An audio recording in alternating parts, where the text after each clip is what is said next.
Hello everybody, welcome back to episode 52 to Talk Fame podcast with your host Kyliemontigney, and I'm so excited to have on actress and producer Hattie Smith. Thanks so much for coming on, Hattie.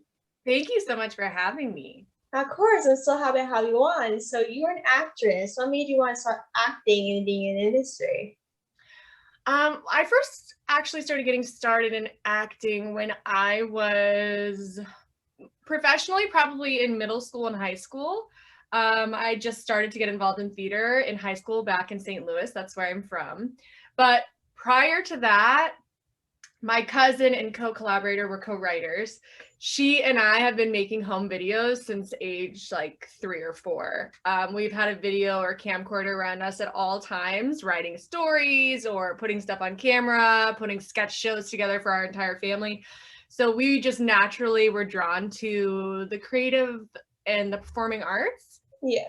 And then after I really got started in high school, she started to lean more towards directing and writing, and I started to lean more towards writing and acting. And from there, it kind of just took off. I got cast as the lead in several of our school productions, and I fell in love with just the whole process of performing for an audience, performing for something greater than yourself, and making people happy. And I just always loved different characters and people. And then from high school, I got recognized a bit through the St. Louis Cappies Association, which is like a theatrical association. And I won Best Actress in a leading role for a play. And from there, I just realized this is what I really love to do. I love studying people, and I love studying different characters and, inspiring other people, educating other people through performance. So I went to Chapman University in Orange County. I graduated with a BFA in film and advertising there. And since then, I've popped up to Los Angeles. I've been hustling ever since. That's amazing. As you kind of said, you always kind of been in it, or love acting with your friends stuff. And when I kind of grew up, I always kind of loved industry. Every once in a while, I just remember typing out questions and putting them out and see about me and see which parent knows me the best. And so I used to do that just for fun. And so I always knew I wanted to be in the industry, but I didn't necessarily didn't know what I wanted to be necessary. But I just knew that I wanted to be in this type of business, even though the industry is a very kind of hard place to be in from what my experience and what I hear from other people's experiences. And plus, I have 2 journalists in my family that work for a local news station, so I kind of have some background with them. And so I was like, God, how am I supposed to start a podcast? I grew up being a really shy, independent little girl. And I was like, how is a very shy girl going to do a podcast? That's not really normal. And so, I started this whole thing from quarantine, and it started this out last April, I believe. I started out mid-April, and now to think about it, I'm like, okay, well, I guess it's something I really have to do now. So I started this whole thing, I guess, you know what I mean? Well, that's amazing though, because you've been chugging along and obviously it's picked up. And I also feel like that's the beauty of the industry, where you can kind of start in one avenue, whether that be journalism or podcasting or production or acting. And you'll find that you can kind of veer into other departments of the industry because they're very different, but also interconnected. And you really kind of have to be a person of all trades. You have to be like, okay, well, I'm ready to hop on this at any point, and I'm ready to try this and just expand myself creatively at all times. Yeah, for sure. So you got to play a leading role in Prolix, which came out in 2020. What exact experience for you to play a dark type of character? Well, for me, one of my favorite things about working in the indie film circuit is it's not always the biggest budget. It's not always the most planned out. It's kind of more based off of your passion about the project and the role. So for those kinds of roles that are a little bit more sci-fi or thriller based, I found that, and I've done a couple of those, I found that I really have to develop the character a lot on my own and with the director. So there's not a lot written for me in those roles necessarily in terms of dialogue. Yeah. So it's really up to me to kind of come up with who this character is, what's motivating this character, what's driving the character overall, what is that dark past that's behind every move that they make. And I think that's one of my most exciting parts about doing roles like that, is that I get a little bit more creative input in comparison to roles of like a more grander scale. It's kind of already written out for you. But for Parallax, it was a lot of fun because when I first read this script, it was a lot to take in, because it's very much like Inception. You have to kind of figure it out for yourself. And I remember having a couple of conversations with Michael Bachochin, the director, and just being like, okay, I had to break it down. I was like, wait, so what's happening here? Okay, now I understand. And then from there, I was able to be like, okay, so there is something that I can empathize with this character. And that's another priority for me, is making sure that I can relate to the character without forming like immediate judgments based off of, regardless of how they may be perceived as a villain in the film overall. Because I definitely play a couple of villains in my day. Yeah, for sure. Like, definitely. Like, it depends on the role. Like, every kind of person that takes a role differently, for sure. Like, depending on like what role they want to play. Like, do they want to play a person that's like them, or do they just want to really just kind of something about the role that kind of really stuck out with them? And so, like, once I saw the trailer this morning for sure, I was like, wow, this is a very kind of dark character, like a little like outgoing, struggling character. I'm like, oh wow. And so like as I kind of grew up, I kind of connected to the character you played. I was like, okay, I struggled with anxiety and depression all my life. So I really kind of connected that she was struggling, and I was like, okay, well, this is something I need to try to work on right now. Like, I don't want to this is something I could play one of these days. If I kind of turn into acting, like I can really kind of play out my feelings will be real depending on what the role is, but like this is something that people can really connect with depending like who you are, really. Yeah, definitely. And I do think that it's so important, especially as an actor, to have that true love of people and understanding that mental health is a serious thing, and understanding where people are coming from is very important. And while it may be easy to initially just judge the character based off of what you're reading, you have to think about what drives the character and why they're making those decisions, and why maybe they're forced into making those decisions. And that's a lot of what my character kind of went through Parallax. Is a lot of things were out of her own hands, and she had to make decisions, you know, life or death, kind of survival of the fittest type of decisions. Yeah, for sure. So you got to work with Vanessa Lay, which I had her on the podcast a little bit ago. I know, we saw that. Yeah, and an award-winning short film, Sam and Emma. What was it like filming that and working with Vanessa? Wow, Sam and Emma and working with Vanessa. Sam and Emma has been one of my most favorite films that I've shot and worked on to date. One of the top few that like I can say this, everything about it I just loved. When I first met Vanessa, I actually met her just by submitting myself via auditioning, and she called me in for a callback, and we kind of sat down at a coffee shop and just did this callback in real life, like at a coffee shop. And just performing with her and interacting with her was very, very natural. It seemed like we had this really good real life and on-camera chemistry right out the gate.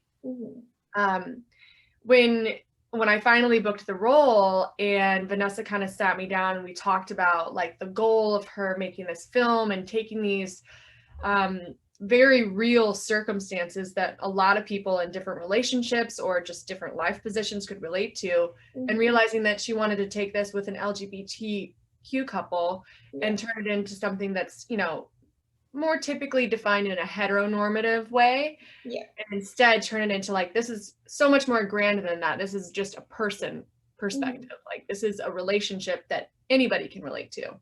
Yeah, that's when it really hit home for me, because growing up, I don't know if you've ever seen Moulin Rouge, but it's one of my favorite movies growing up. And I'll tell you this much: all you need is love, and love is about overcoming all obstacles. And that's kind of what that film was about. And working with Vanessa, she was amazing. She wrote, starred in, directed. She's really a quadruple threat across the board. Yeah, for sure. Like, you don't see a lot of people that write, direct, and act in a lot of roles in the same exact role. You're right. That's really not a lot of people do in kind of our kind of generation, especially now, especially the pandemic hit. There's not a lot of people doing it and stuff. But like during kind of like when you're filming that, like what kind of like stuck out to you the most while kind of filming that role?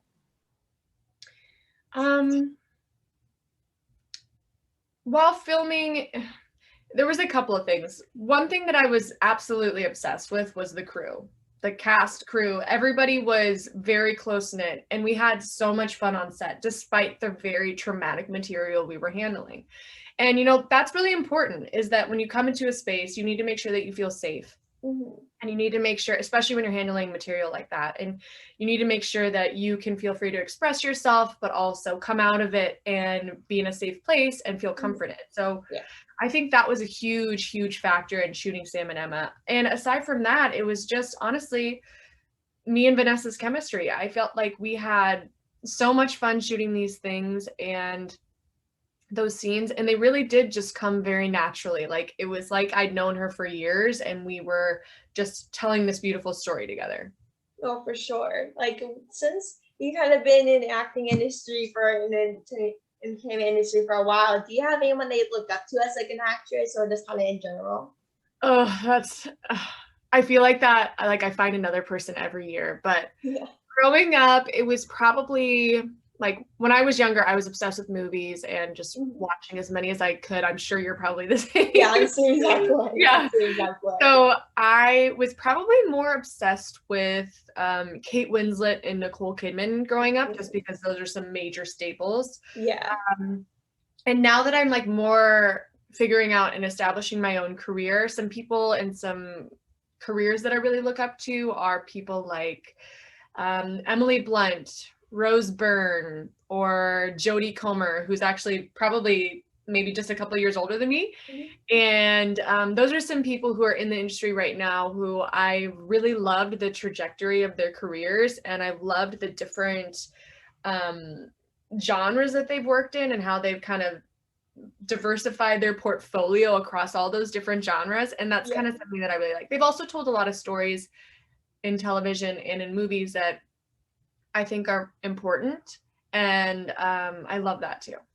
Yeah, for sure. I was like, I have like so many, like I watch basically television and movies my time. Like I'm sure this is like for everyone. Like who hasn't watched television? You know what I mean? Who isn't? Right. But like someone that kind of sticks out to me is Patrick Dempsey. Oh wow, yeah. I love and adore so much. I love what he does, and like I watched him in every like all of his roles. Like he's really amazing at what he does. Like I can't describe, like he's just amazing. He inspires me so much, and like he's made such an impact on me. He's the reason why, well, one of the reasons why I'm in this industry, why I kind of want to start doing all these things, and why I'm kind of still doing this podcast. And the things he does with his center, Dempsey Center, with supporting cancer, help people get treatments, help them feel better about themselves, is something that really stuck out to me the most. Since I have family that died from cancer and got diagnosed, and last week my grandma got diagnosed with cancer last week. So I'm sorry. And so like it kind of stuck out to me the most about like what he was doing, and something that I kind of wanted to start doing in the future, like helping people with cancer and everything.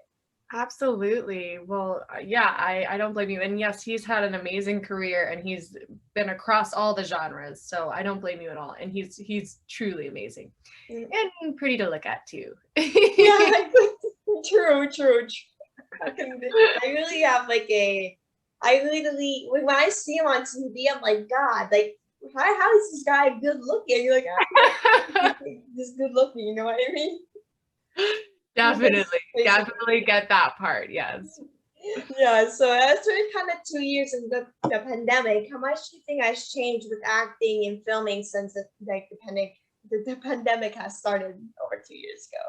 Oh my goodness. Well, first of all, I think we've already kind of covered this. A lot of things have veered into the digital age more than actually in-person auditions and callbacks and stuff like that.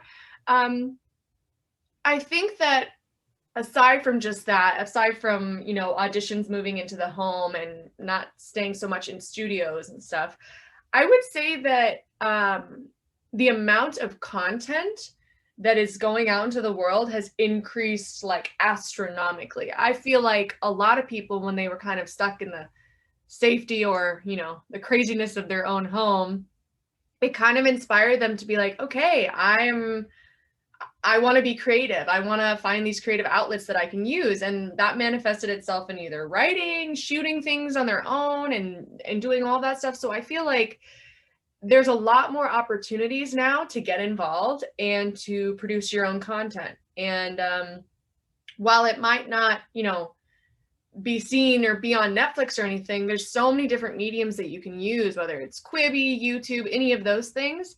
And I think it's kind of inspiring because you're like, there's no more excuses or more big like obstacles that are keeping you from producing content and making things that are creative.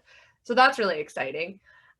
Just during the pandemic, I wrote a feature film with my cousin and also like 2 short films and started a series. So it's like, you can do it. It's just a matter of making the time and finding the inspiration and the ambition to get it done. Yeah, for sure. Like the pandemic has made like a lot of people get work done, especially in the industry. The people are writing books, starting podcasts, like writing. Like there's so many things people are doing, like songwriting, all those things. Like I even started this podcast with coming out live during the pandemic, and like I'm currently writing a book right now that I'm hoping to make out this year. So like there's a lot of things like people are really creating since we have a lot of time. We're stuck at home and like we can't really do anything besides kind of working and kind of watching television or what we kind of like to do or being outdoors, depending like what you like to do and stuff. And like the pandemic has really kind of shaped people to get a lot of inspiration, be creative, and kind of keep themselves entertained since we can't really do anything now. Right. It definitely lit a fire under our butts, that's for sure. And congratulations on potentially getting your book out. That's amazing. That's so exciting. Thanks so much. That means so much. So the final question for the interview is, what is some advice for younger generations that like to be an actress one day or just kind of be in an industry? Oh, man. How I wish I would have had some of these words of advice when I first got started. Be sure that you are ready to work out. And when I say that, I mean, acting isn't just about realizing that you love something and in being creative in general. It's not just realizing that you love something and, you know, trying to obtain it or, you know, doing the bare minimum to get it. Mm-hmm. It's about kind of falling in love with it every day through working through it, working out, taking classes, studying, reading books, doing all of those things to be sure that you really know what you're diving into, that you're an expert on your own passion. And that doesn't demand perfection, but it does require some knowledge and experience and immersing yourself in those kinds of worlds. Yeah. I would also say a huge thing is find the things that keep you sane. Like find the people that keep you sane, find the activities that keep you sane, whether that's working out or taking a camping trip or going to get ice cream or French fries every so often. Find the things that kind of root you back into your own reality, because as you said, this industry is really, really difficult. And there are far more losses than wins, regardless of your status in the industry. And it's something that you kind of have to be resilient with. So I urge everybody, make sure that you have the people and the things and activities that keep you sane and keep you who you are, aside from just working out, because of course you love it and that's why you do it. If you don't love it, you probably shouldn't be doing it. But if you love it, just make sure you have the things that ground yourself. And keep on chugging. You can do it. Yeah, for sure. Like that's kind of how like I started, because like when I first started with this whole thing, I was like, how I don't know what to get myself into. Like I'll just try this out, and like this is like once people start doing things in this, you're like acting, singer, songwriting, writing. People don't really know what they're really getting into. Like they have no idea like what they're gonna do and like what they're trying to get themselves into. That's kind of how I was. I was never prepared at all. I was like, oh, all right, well, this is easy. Like, how hard could it be? Then I was like, oh, well, this comes difficult if you really think about it. And so, like, once I kind of see my cousins on TV from our local news station, I was like, oh, well, from this perspective, from what I'm hearing, it seems very easy. That I'm like, oh well, it doesn't seem easy at all. But then, like as time got on, like once I kind of got like once you get prepared and did research, and if you keep doing the thing more, then you kind of be more prepared and put in like you might be more confident and like you might be more persistent on what you're doing. And that's Exactly. and so like when I a lot of people when they're not getting booked, a lot of people are kind of challenging themselves, be like, why am I doing this? Like I'm not getting roles, like this song's not gonna be a hit. And I have thought that. I'm sure everyone in this has thought that. Like I literally was having a meltdown last night about like why am I doing this if I'm not gonna get views? Like why am I not getting big as like these other people? And like I was literally having that meltdown last night. And I'm like, I'm thinking in this morning, I'm like, why did I just cry over that? Like, why did I think that? Like, it just takes time. I've been doing this for almost a year. Like, some people do it for like a couple of years. Like, Kylie, you're doing People do it for like 10 years. You're doing fine. And also, the mental breakdowns are normal. Trust me, I have them too. Everybody has them, and it's completely normal and also kind of good to release that pressure and that stress. But like I said, yeah, like you're working out. It's like going to the gym. You have to put yourself in it. You have to work those muscles out. And the more you work out, the stronger you're going to get at whatever you're doing. And I truly, truly understand the mental breakdown, but also it's like, it's a battle. And every day it's a battle, but it's very worth it when you get some of those wins, and it feels so good. And it really is for something bigger. Like it's for your audiences. It's for all of those people to educate and inspire, and that's what it's all about. Yeah, it really is. Like everyone, like once I get some of my favorite people, I'm like, okay, that's a win. Like once I find something that, like once I get like a message from one of my favorite people, I'm like, okay, well, I'm good. I don't need to do any more from on my side of the end. But like, it's very like every person just like feels like they don't feel like some people feel like they don't think they should do their thing anymore since they're not getting anything. Like I kind of said before, and like everyone has a mental breakdown. They're afraid they're not gonna get any roles. Like they're not gonna be kind of big like Nicole Kidman and all those kind of big stars. But it's like it can take years. Like I've been doing this for a year. Yes, I got kind of a big audience around me a little bit, but like, and I have like kind of a little name, like kind of fame on my name a little bit, but like I still like I'm so breaking out. I'm not as big as some other people. But you know, I'm like, yes, I want to be big someday, but not like I don't think it might take 2 years from now. Like I have no idea when I'm gonna be big. No matter if no matter it is, like you always have to keep going. It's like no matter if you sit there cry like I did last night and have a mental breakdown, then that's really normal. Just think like, okay, well, you just Beyond keep normal. Very, very normal. Trust me. And also, you know, my fiance is also an actor, and he works in the voiceover world as well. And he, you know, we always have this thing where he's the person that kind of helps me stay sane. So like I said, you got to find the people that'll help you stay sane. Yeah. But he and I have this thing where if we find ourselves, you know, potentially comparing ourselves to somebody who's already succeeding in our industry or is at a place that maybe we're not at yet, we immediately stamp each other out of it because, you know, everybody's path is individual and you pave your own way and you just make sure that what you're doing is serving yourself, but also like your end goal where it's like, what do you want to do? Do you want to inspire people to get into this industry? Do you want to educate people once you're in the industry, or is it just, do you really just like performing and putting content out there and that brings you happiness? So I think that's helped too, is to realize that what worked for some other people probably won't be how it's going to work for me. Yeah. And I've found peace with that as of late, especially during quarantine. I was like, well, you know, it's going to be different for everybody. We're all different. Yeah, we're all different. Like that's the exact way. Like my cousin Rob, and he's like he lives in a different state, so we're not like near each other. And I'll literally text them and be like, I'm going like, how do you kind of stay focused? Like I'm working my ass off. Like I'm going insane. Like how like I literally like I was like he's the person that I basically blab with like my need someone to talk to. I'm like, okay, I go text Rob who gives the best advice. Like I go, okay, I just text him. And he's like, Kylie, he'll be like, Kylie, get your head out of the game. Like, he's literally someone that's like, Kylie, if you need a break, if you need to get your sleep schedule back on track, like, then don't sleep, then sleep, make a sleep schedule that you want to go to bed and like you want to get work done. It's like, it's very simple. It's not that hard. It's simple. I'm like, well, if you say it's simple, then I guess it's simple. Like, I don't know. And like, he literally drives me insane. He's like my whole, like, he's the person that kind of puts me in my place when I need it.